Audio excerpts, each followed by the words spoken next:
말씀 보겠습니다. 마태복음 18장 21절에서 35절입니다. 마태복음 18장 21절에서 35절. 마태복음 18장 21절에 35절 말씀 교독하시겠습니다. 그때 베드로가 나와 이르되 주여, 형제가 내게 죄를 범하면 몇 번이나 용서하여 주리이까? 일곱 번까지 하오리이까?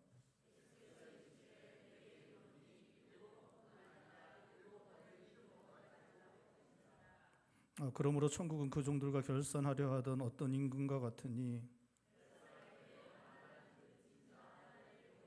갚을 것이 없는지라 주인이 명하여 그 몸과 아내와 자식들과 모든 소유를 다 팔아 갚게 하라 하니,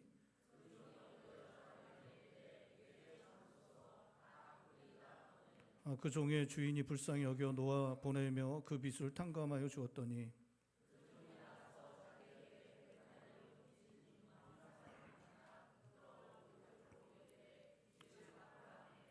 그 동료가 엎드려 간구하여 이르되 나에게 참아 주소서, 갚으리이다 하되,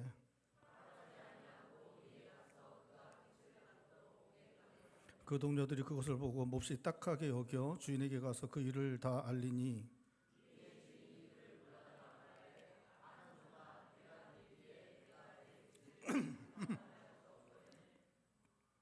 내가 너를 불쌍히 여긴 것 같이 너도 내 동료를 불쌍히 여김이 마땅하지 아니하냐 하고,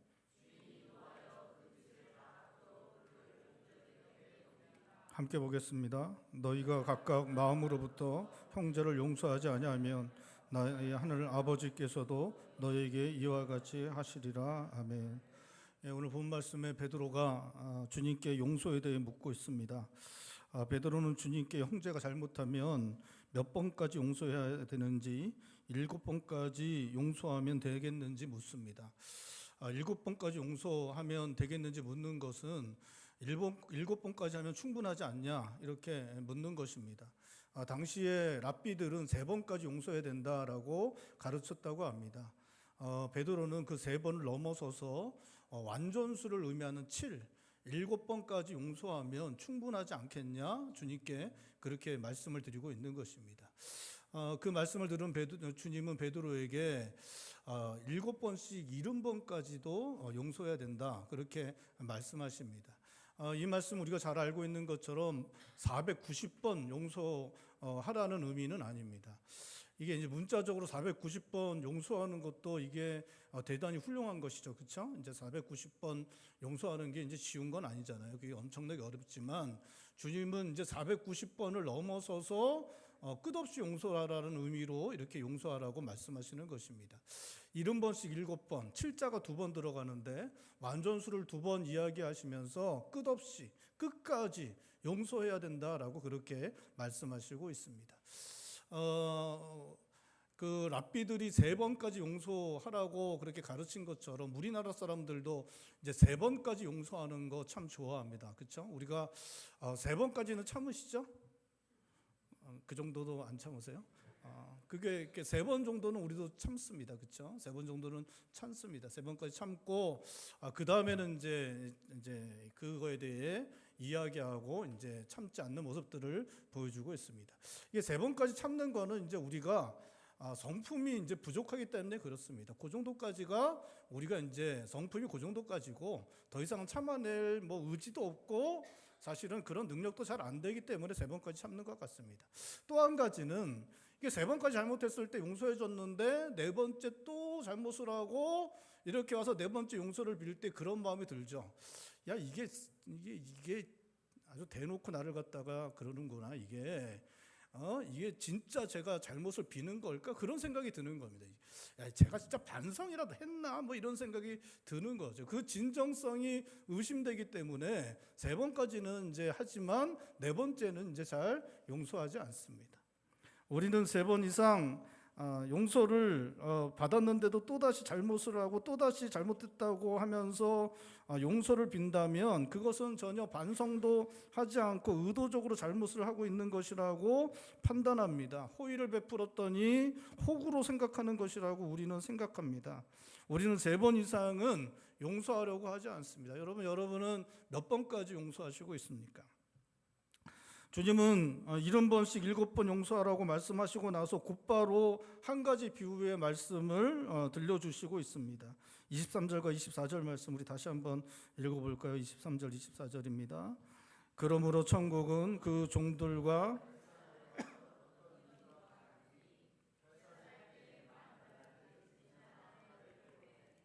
한 임금이 결산을 하는데 1만 달란트 빚진 사람을 데려왔다고 말씀하고 있습니다. 아마도 이 사람은 가장 많은 빚을 진 사람이었고 이 임금의 그 재정 상태에서 가장 골머리를 썩힌 그런 사람이 아니었나 생각됩니다. 어쨌든 그 사람을 데려왔고 그 사람 빚진 거에 대해서 이제 이야기를 하고 있습니다.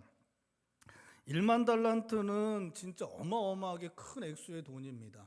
한 달란트가 그 당시에 이제 6천 데나리온이었대요. 그 이제 한 데나리온은 우리가 잘 알고 있는 것처럼 한 사람이 하루 일해서 번 돈입니다. 이게 이제 오늘날로 이제 환산을 하면 오늘날 하루 일당이 우리가 최저임금을 한 10,000원 정도 가까이 받고 있으니까 한 8시간 일하면 8만 원 정도 되죠. 그렇죠?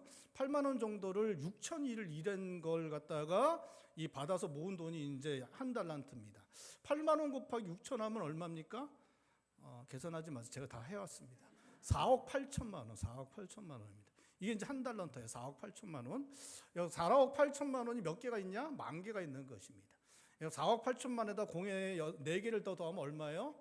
계산할 필요 없습니다. 다 4조 8천억이, 4조 8천억이. 진짜 어마어마한 돈이죠. 도대체 이 사람이 뭐 때문에 이렇게까지 돈을 많이 썼는지 진짜 이해가 안 되는데 어쨌든 이 사람이 이렇게 4조 8천억이나 이렇게 빚을 졌고 지금 상황을 보니까 돈이 아무것도 없는 것 같아요. 그래서 이제 잡혀왔습니다. 그랬더니 이제 이 주인이 임금이 명합니다. 이 사람이 이제 이런 빚을 졌으니까 갚기 위해서 이 사람도 팔고 그리고 너도 팔고 너의 아내도 팔고 너의 자식들도 팔아라. 당시에는 이제 노예로 팔아서 돈으로 바꾸는 일들이 많았으니까 그렇게 팔아라. 그리고 너 가지고 있는 소유 다 팔아서 나에게 이렇게 갚아라라고 이제 그렇게 이제 주인이 이제 명령을 내리고 있습니다. 그랬더니 그 명령을 받은 사람이 주인 앞에 엎드려서 간곡하게 빌고 있습니다. 자기도 팔고 자기 아들, 딸 팔고 자기 아내까지 파는 거 너무나 고통스러운 일이니까 그냥 빌면서 참아달라고 제발 참아달라고 애원하면서 다 갚겠다라고 그렇게 이야기를 합니다. 여러분 한 사람이 4조 8천억을 갚을 수 있습니까? 예? 요즘에 그 비트코인이 6만 달러 뭐 떨어졌다 올라갔다 뭐 그런 얘기 많이 하죠. 그렇죠? 근데 여러분 기억나세요? 옛날에 그 비트코인 갖고 피자 바꿔 먹었다, 사 먹었다고 놀랍다고 뉴스에 나왔던 거 들으신 적 기억나세요? 저는 기억나거든요. 비트코인으로 그 뭐 피자 사 먹었다 그러면서 진짜 뭐 비트코인으로 피자를 사 먹을 수 있대 그러면서 막 그렇게 놀랐는데 그때 비트코인으로 피자 판 사람 얼마나 좋겠습니까? 지금 그렇죠? 그게 한 6만 달러면 한 8천만 원 하나요? 그렇죠? 그런 걸 비트코인을 갖다가 그 당시에 뭐 한 10,000개 정도 20,000개 정도 샀으면 지금 한 20년 정도 지나서 그렇게 되면 모를까 돈 한 푼도 없는 사람이 4조 8천억을 갖다 번다는 건 거의 불가능한 일입니다. 거의 불가능한 일이에요. 이게 이 주인도 잘 알고 있었죠. 이게 너무 불가능한 일이라는 것, 참아주면 다 갚겠다라고 이야기하는 거 불가능한 일이라는 거 주인도 너무나 잘 알고 있었습니다. 하지만 주인은 그 말을 받아줍니다. 그리고 너무 불쌍해서 오늘 성경에 보면 불쌍해서 그 빚을 다 탕감해 주겠다라고 그렇게 선언을 하게 됩니다. 이 사람은 이제 4조 8천억이라는 엄청난 빚을 탕감받고 이제 돌아오게 됩니다. 그래서 나와서 너무 기뻐하면서 집에 가서 아내에게 이야기하죠. 우리 주인이 나한테 이걸 탕감해 줬다고. 아들, 딸 불러서 탕감 받았다고 너무 좋아하고 감사하고 기뻐하고 하나님 앞에서 이 큰 은혜를 받았으니까 그 은혜를 나누며 살자고 그렇게 이야기하고 그러면서 행복하게 이 비유가 끝났으면 참 좋겠는데 그렇게 끝나지 않습니다. 이 사람이 이제 거기서 나오면서 자기에게 빚을 진 사람을 한 사람 만나게 됐는데 이 사람한테 얼마 빚졌냐? 100데나리온 빚졌다고 합니다. 100데나리온이 오늘날 환산하면 800만 원이에요. 800만 원도 사실 적지 않죠. 적지 않은 돈입니다. 800만 원 빚진 사람 자기가 만나니까 이 사람이 한 행동이 뭐냐? 다짜고짜 달려가서 그 사람의 목을 잡습니다. 목을 잡고 왜 이 빚을 안 갚았냐? 그렇게 막 이야기를 하고 있습니다. 하면서 이야기하니까 이 사람이 자기가 조금 전에 했던 행동 똑같이 합니다. 엎드려서 빌면서 참아달라고, 다 갚겠다고 참아달라고 그렇게 이야기를 합니다. 자기가 조금 전에 했던 행동을 똑같이 해요. 자기가 조금 전에 그 주인에게 엎드려서 빌면서 참아달라고 그렇게 했던 일들을 똑같이 하고 있는데 우리가 생각하기에는 조금 전에 자기가 그렇게 해서 1만 달란트의 빚을 탕감받았으면 그것이 생각나서라도 이 사람을 그렇게 자기가 탕감받은 것처럼 자기가 이전에 했던 것 똑같이 하는 이 사람의 빚을 탕감해 주는 게 너무나 좀 당연한 것처럼 여겨지는데 놀랍게도 이 사람은 탕감해 주지 않습니다. 이 사람 진짜 미스테리한 사람이죠. 그렇죠? 4조 8천억을 어디다 썼으며 이런 상황에 어떻게 이걸 갖다가 탕감해 주지 않는지 정말 좀 미스테리한 사람입니다. 근데 어쨌든 그렇게 해요. 그렇게 했고 이 일이 주인에게 보고됩니다. 주위에 있었던 같은 동료들이 보니까 딱한 일이죠. 딱한 일이에요. 그렇게 하는 인간도 딱하고 또 그렇게 당한 사람도 너무 딱하니까 이게 딱하다고 생각돼서 주인에게 이 일들을 보고하게 됩니다. 그러니까 이 주인이 이 이야기 들으니까 화가 이제 나서 그 1만 달러 탕감받았던 사람을 불러들입니다. 불러들여서 이제 이야기를 하죠. 이 사람에게 이야기를 합니다. 그러면서 주인이 막 화를 내면서 이 사람한테 이야기하는데 27절 말씀, 27절 말씀 우리 한 목소리로 읽겠습니다.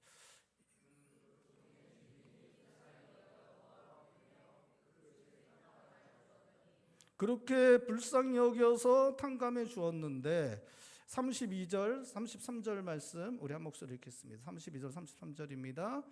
이에 주인이 그를 불러다가 말하되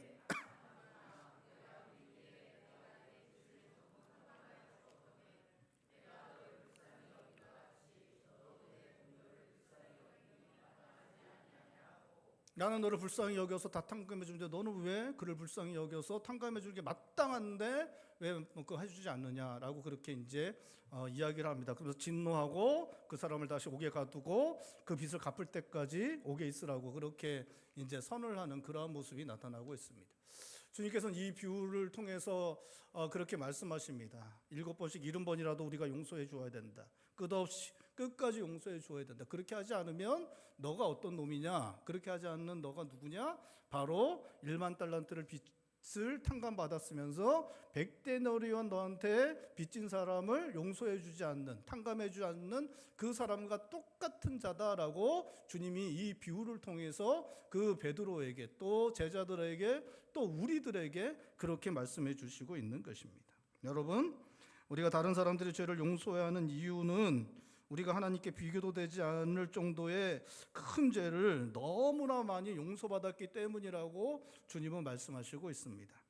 주님은 우리 죄를 사하여 주시기 위해 십자가에 달려 돌아가시기까지 하셨습니다.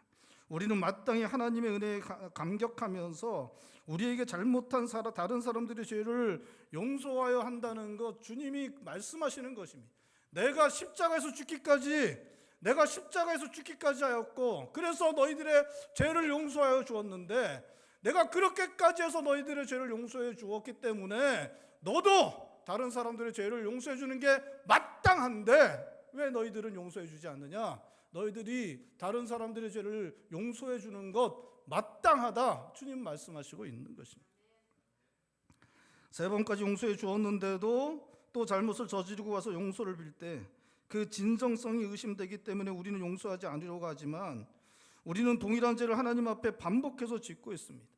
우리에게 사람들이 3번 죄 짓고 와서 또 용서를 빌면 야 진정성이 의심돼라고 우리가 생각하면서 용서하지 않지만 여러분 우리는 하나님께 반복해서 죄를 짓고 있어요. 똑같은 죄를 또 짓고 하나님 앞에 나아가 용서를 구합니다. 그 정도 되면 하나님께서 분명히 우리들에게 충분히 그렇게 말씀하실 수 있습니다. 야 이거 너무한 거 아니냐? 너 진짜 회개는 하고 있는 거야? 너 진짜 반성은 하고 있는 거냐? 주님께서 우리에게 진정성에 대해서 충분히 물으실 수 있습니다. 그런데 우리 주님은 하나님 한 번도 묻지 않으십니다. 그렇게 죄를 가지고 나와서 용서를 구하면 하나님은 그 죄를 용서하여 주십니다.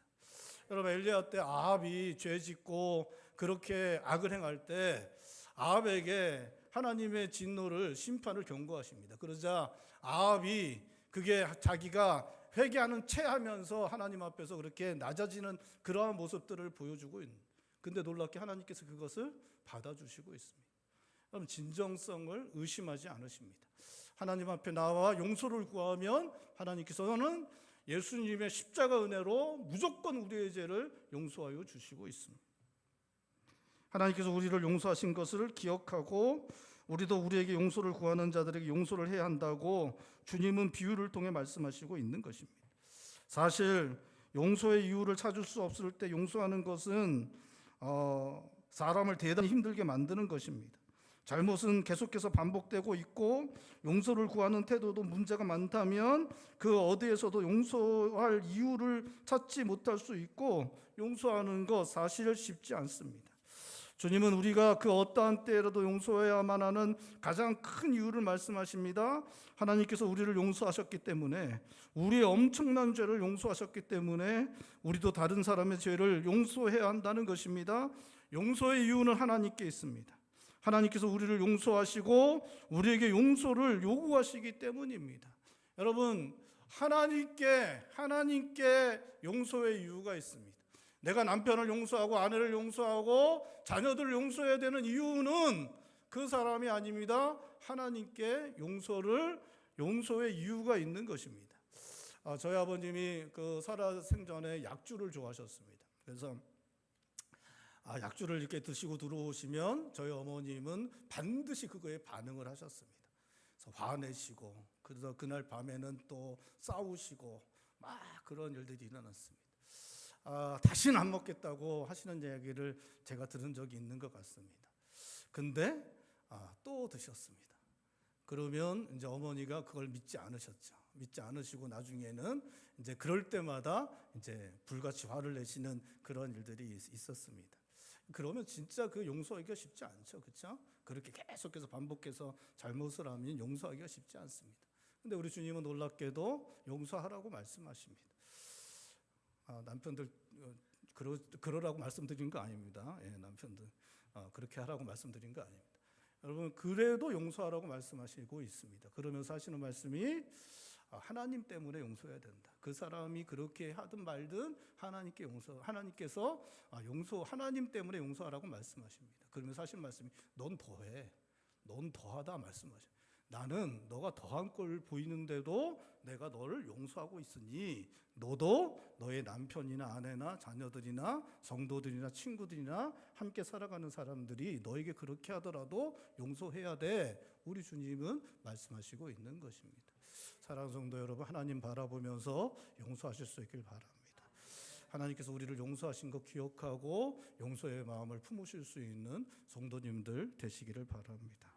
32절에 자신의 동료의 빚을 탕감해 주지 않는 종에게 주인은 악한 종이라고 부르고 있습니다. 자신은 용서받고 나서 용서해 주지 않는 사람을 하나님께서는 악하다고 하신다고 주님은 말씀하고 있습니다. 32절 말씀 우리 다시 한 번만 읽어볼까요? 32절입니다. 이에 주인이 그를 불러다가 말하되 악한 종아, 내가 빌기에 내가 내 빚을 전부 탕감하여 주었군.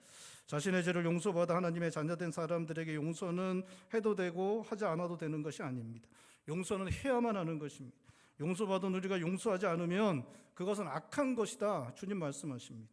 그리고 하나님께서는 그렇게 용서하지 않은 종에 대해 용서를 놀랍게도 철회하시고 계십니다. 35절에 주님은 우리가 마음으로 용서하지 않으면 하나님께서도 우리 죄를 용서하지 않으실 것으로 말씀하시고 있습니다. 용서하지 않는 것은 악한 일일 뿐만 아니라 우리 역시 하나님 아버지로부터 용서받지 못하게 하는 것이라고 말씀하시고 있습니다. 여러분, 우리는 그런 말씀을 들으면 설마 그럴까? 야, 용서하지 않는 게 뭐 그렇게까지 큰 죄일까? 우리가 용서하지 않는다고 하나님이 우리를 용서하지 않을까? 그 어떤 이유로도 하나님의 용서를 막는 것은 없을 거야 라고 스스로 착각하고 스스로 위로하고 스스로 변명하며 살아갑니다. 여러분, 근데 성경은 분명하게 말하고 있습니다. 용서하지 않으면 악한 것이고 너희가 용서하지 않으면 아버지의 용서도 철회될 수 있다. 성경은 분명하게 말씀하고 있습니다. 이것은 돌려 말하면 우리가 하나님 아버지로부터 용서받기 위해서는 우리에게 잘못을 행한 사람들에게 용서해야 한다는 것입니다. 마태복음 6장 14절 15절은 주님께서 이렇게 말씀하십니다. 너희가 사람의 과실을 용서하면 너희 하늘 아버지께서도 너희 잘못을 용서하시려니와 너희가 사람의 잘못을 용서하지 아니하면 너희 아버지께서도 너희 잘못을 용서하지 아니하시리라 말씀하십니다. 마가복음 11장 25절에서도 서서 기도할 때에 아무에게나 혐의가 있거든 용서하라. 그리하여야 하늘에 계신 너희 아버지도 너희 허물을 사하여 주시리라 말씀하시고 있습니다. 하나님께 우리의 죄가 용서받은 것을 기억하고 용서하실 수 있는 성도님들 되실 수 있길 바랍니다. 여러분, 용서는 그리스도인들의 의무입니다. 반드시 해야 되는 일입니다. 절대적으로 요구되는 것입니다. 어쩌면 우리로 용서하기 위해서 하나님께서 예수 그리스도를 이 땅에 보내신 것이다, 성경이 말씀하고 있는 것일 수도 있습니다. 사랑하는 성도 여러분, 하나님의 사랑, 하나님의 용서를 기억하고 용서의 삶을 살아내실 수 있는 성도님들 되시길 바랍니다. 그런데 용서하는 것은 쉬운 일이 아닙니다. 그래서 우리가 용서를 잘 못하죠. 용서하는 것은 어려움이나 불편함 혹은 고통을 감수하는 것입니다. 쉽지 않은 것이 용서입니다. 나를 꺾어야 되기 때문에 그렇습니다. 내 자신을 꺾어야 용서할 수 있기 때문에 용서는 너무나 어려운 것입니다. 그런데 주님은 한술 더 또 이렇게 말씀하시는 것입니다. 용서하는 것은 마음으로부터 해야 한다 말씀하시고 있습니다. 여러분, 겉으로 우리가 의지를 들여서 겉으로 의지적으로라도 마음은 불굴 끓지만 그래도 내가 용서해야 하는 것도 얼마나 훌륭한 일입니까? 그것도 너무나 어려운 일인데 주님은 뭐라고 말씀하시냐? 마음으로부터 용서하지 않으면 참된 용서가 아닌 것처럼 주님 말씀하시고 있습니다. 용서하는 건 너무나 쉽지 않기 때문에 주님은 오늘 본 말씀에서 하나님께서 우리에게 베푸신 용서를 기억하고 함께 살아가는 사람들에게 용서해야 한다 말씀하십니다. 또 우리가 용서하지 않으면 하나님께서도 우리를 용서하지 않으실 수 있다라고 말씀하시면서 그것 기억하고 용서해야 된다 말씀하고 있습니다. 그리고 또 한 가지 우리가 용서할 수 있는 방법에 대해서 또 한 가지 말씀하시고 있는데 27절 말씀 우리 다시 한번 읽어보죠. 27절 말씀 다시 한번 읽겠습니다. 그 종의 주인이 불쌍히 여겨 놓아보내며 그 빚을 탕감하여 주었더니. 우리가 용서하기 위해서 가져야 하는 것 바로 불쌍히 여기는 마음입니다. 오늘 본 말씀의 임금은 1만 달란트 빚진 자를 용서해 줄 수 있었는데 그 용서하기 전에 뭐라고 얘기하냐면 불쌍히 여겼기 때문이다라고 말씀하고 있습니다. 100데나리온 빚진 자를 용서해 주지 못했던 이유, 너가 불쌍히 여기는 게 마땅한데 그렇게 하지 않았다라고 그렇게 말씀하고 있습니다. 여러분, 용서하려면 우리가 가져야 되는 마음은 불쌍히 여기는 마음입니다. 여러분, 불쌍히 여기는 마음, 측은히 여기는 마음이 있어야 용서가 가능해질 수 있습니다. 아내는 남편을 불쌍히 여길 수 있어야 합니다. 남편은 아내를 불쌍히 여길 수 있어야 합니다. 부모는 자녀를, 자녀는 부모를 불쌍히 여길 수 있어야 합니다. 성도들과 또 함께 살아가는 사람의 이웃들을 불쌍히 여길 수 있어야 합니다. 우리가 불쌍히 여기려면 그 사람을 알아야 합니다. 그 사람의 삶에 대해 관심을 가져야 합니다. 남편이 어떻게 살아가고 있는지, 아내가 어떻게 살아가고 있는지, 자녀들이 무엇 때문에 고민하고 눈물 흘리고 있는지, 그 사람에 대해, 그 사람의 삶에 대해 알 때 우리는 불쌍히 여길 수 있습니다. 여러분, 남편이 직장 가서 어떠한 일을 당하고 있는지, 어떠한 수모를 당하고 있는지 알아야 남편이 불쌍히 여길 수 있고, 왜 남편이 밤마다 그렇게 술을 먹고 들어오는지 그 인생의 삶의 고단함과 그 눈물과 그 수모, 그 땀, 그 어려움들을 알 때 남편이 불쌍하고 그 불쌍하기 때문에 그 남편을 용서할 수 있는 것입니다. 여러분, 그래서 술은 드시면 안 됩니다. 술은 드시면 안 되지만 여러분, 어쨌든 그렇습니다. 여러분, 아내의 눈물을 알아야 아내가 불쌍하게 여겨지고 그래야 아내를 용서할 수 있는 것입니다. 여러분, 자녀들이 어떻게 살아가는지 여러분 아십니까? 자녀들이 얼마나 고통스러운 삶을 사는지 아십니까? 자녀들이 학교에서 어떻게 살아가고 그 비교의식 때문에 자녀들이 숨을 못 쉬고 그 비교의식과 자기 스스로 무너지는 자존감 때문에 어쩔 줄 몰라 하며 고통 가운데 살아가는 자녀들의 삶에 대해 여러분 아십니까? 여러분, 그 사람을 알아야 불쌍히 여길 수 있습니다. 아는데 불쌍히 여기지 못한다면 알지 못하는 것입니다. 여러분, 멀리 있으면 절대 알 수 없고 알 수 없으면 불쌍히 여길 수 없습니다. 멀리 떨어져 있는 사람을 불쌍히 여기지 못합니다. 제3자들, 저 제3국에 살아가는 사람들, 저 3자들 우리가 잘 알 수 없습니다. 가까이 다가가서 그 삶을 들여다보고 이해하고 공감할 때 불쌍히 여길 수 있고, 불쌍히 여길 때에 용서의 마음이 우리 가운데 일어날 수 있는 것입니다. 여러분, 불쌍하지 않은 사람은 아무도 없습니다. 사실 모든 사람들은 부족함과 연약함을 가지고 있기 때문에 불쌍한 사람들입니다. 말 못한 고민 누구나 가지고 있습니다. 인생의 고통과 아픔의 눈물 여러분 누구나 가지고 있습니다. 우리가 무관심해서 알지 못할 뿐이지 모두가 고단한 인생을 살아내고 있고 모두가 불쌍한 사람들입니다. 그렇기 때문에 우리가 마음만 먹으면 사실을 모든 사람들을 용서할 수 있습니다. 왼수 같은 남편도, 정말 이해할 수 없는 아내도, 정말 받아들이기 쉽지 않은 우리 자녀들도, 또 우리 부모님도 여러분 우리가 다가가 그들의 인생을 살피고 들여다보면 다 이유가 있고 너무 힘들고 어려운 삶 살아내고 있는 것이고 불쌍히 여길 수 있고 불쌍히 여기면 용서할 수 있는 것입니다. 사랑하는 성도 여러분, 가족들에게 좀 관심 가지고 그 가족들을 들여다볼 수 있길 바랍니다.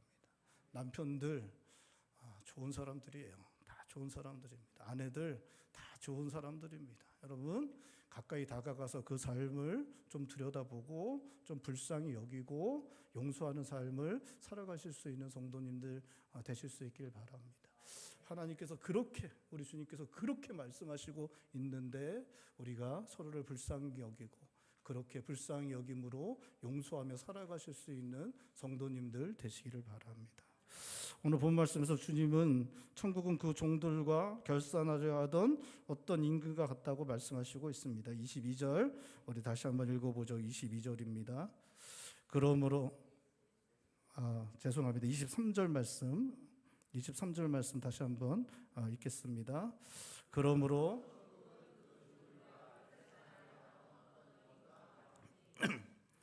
천국은 그 종들과 결산하려 하던 어떤 임금이 보여주는 특성과 같다고 하시는 것입니다. 어떤 임금과 같다는 것, 이것은 이제 어떤 임금이 가지고 있는 특성을 말씀하시는 것.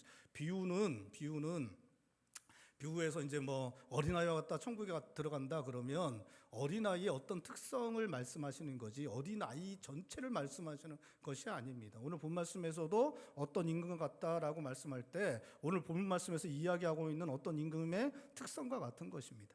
이 오늘 본 말씀에 나타나는 이 임금이 행하는 건 뭡니까?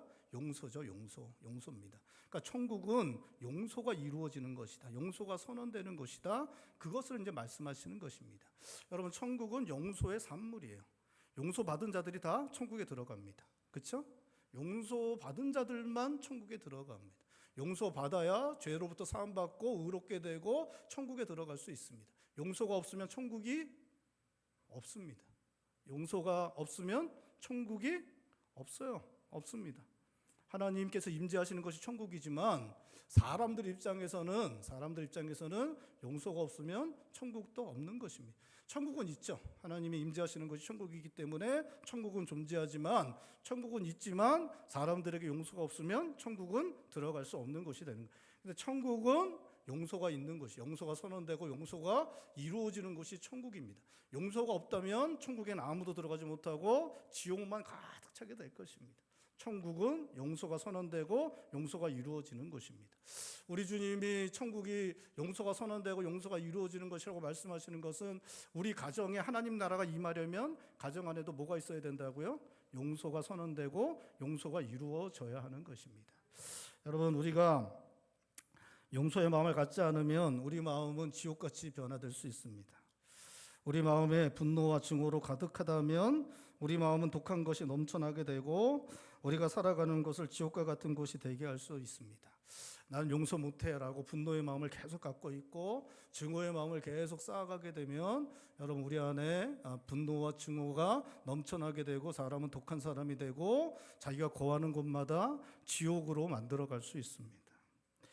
용서가 선포되고 용서가 이루어질 때 우리 마음에 참된 평안이 주어질 수 있고 사랑이 회복되고 감사와 기쁨이 회복될 수 있습니다. 우리가 살아가는 곳에 천국이 임하게 될 수 있습니다. 여러분, 용서를 해야 되는 가장 큰 이유는 나 자신 때문입니다. 내가 용서할 때 용서받은 사람이 살아나죠. 그럼 물론 용서받은 사람도 살아납니다. 하지만 용서한 사람도 살아납니다. 하나님께서 우리들에게 용서를 이게 명령하시는 이유는 내가 살기 위해서입니다. 나를 위해서, 내가 구원받기 위해서입니다. 내가 천국과 같은 삶을 살아가기 위해서, 내가 가정에 천국을 세우고 교회에 천국을 세우고 내가 살아가는 곳마다 천국이 임하는 곳을 만들어가기 위해서 가장 필요한 것, 그것이 무엇이냐? 용서이기 때문인 것입니다. 용서를 통해서, 하나님의 용서를 통해서 천국을 세우신 것처럼 우리가 용서하기 위해서, 용서를 통해서 우리가 살아가는 곳마다 천국을 세우기 위해서, 우리의 인생을 천국과 같은 것으로 변화시키시고 우리가 살아가는 곳마다 천국을 세우시기 위해서 용서의 놀라운 일들을 행하신 것입니다.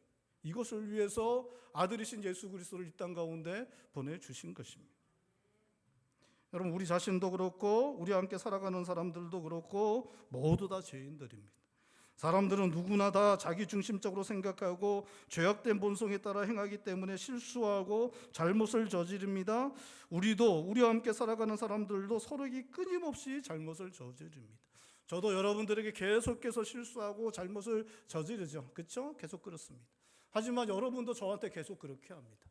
제 아내도 저한테 계속 그렇게 합니다.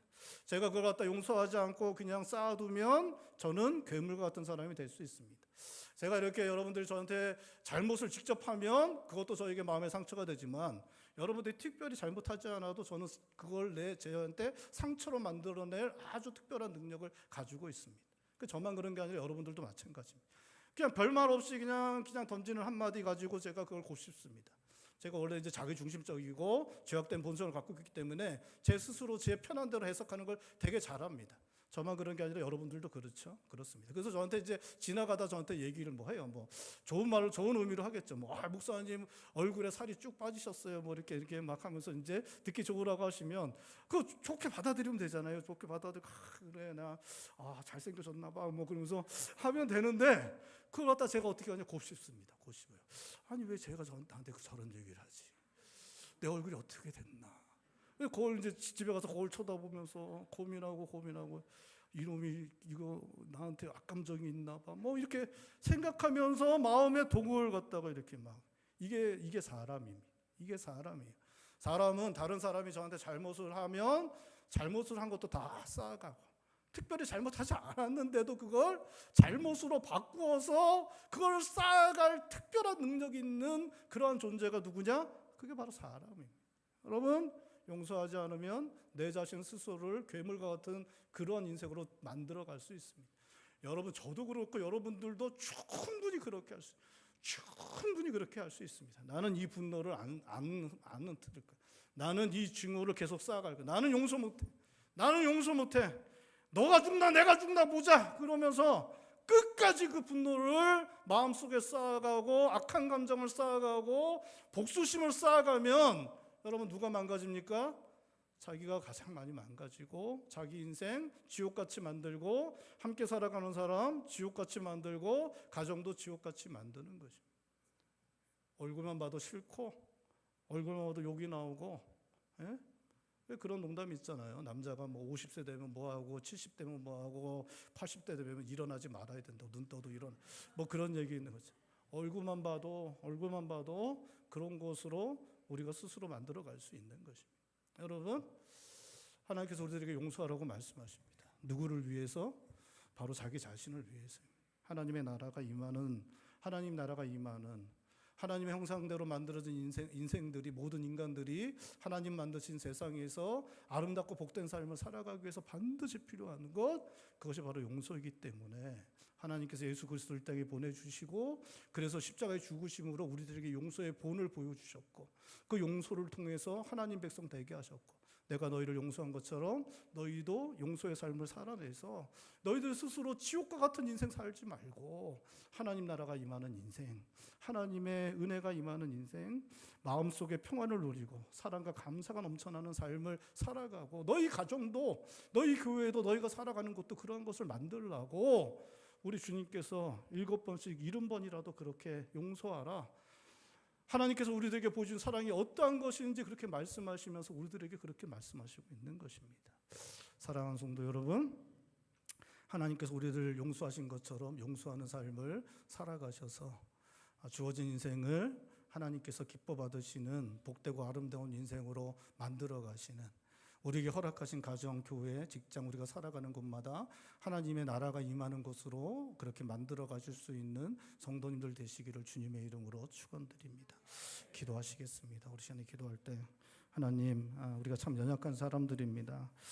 용서하라는 이 말씀 우리가 너무 많이 들었지만 우리가 용서하지 못하는 연약함이 있습니다. 주님, 우리를 불쌍히 여겨주시고 우리도 주님처럼 우리를 불쌍히 여기신 것처럼 우리도 함께 살아가는 사람들 불쌍히 여길 수 있는 마음 허락하여 주시고, 하나님께서 베풀어 주신 사랑이 얼마나 큰지를 우리가 기억하고 용서의 삶을 살아내는 저희들 될 수 있도록 도와주시옵소서.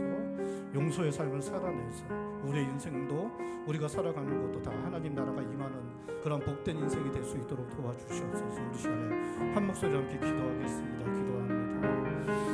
아버지 하나님,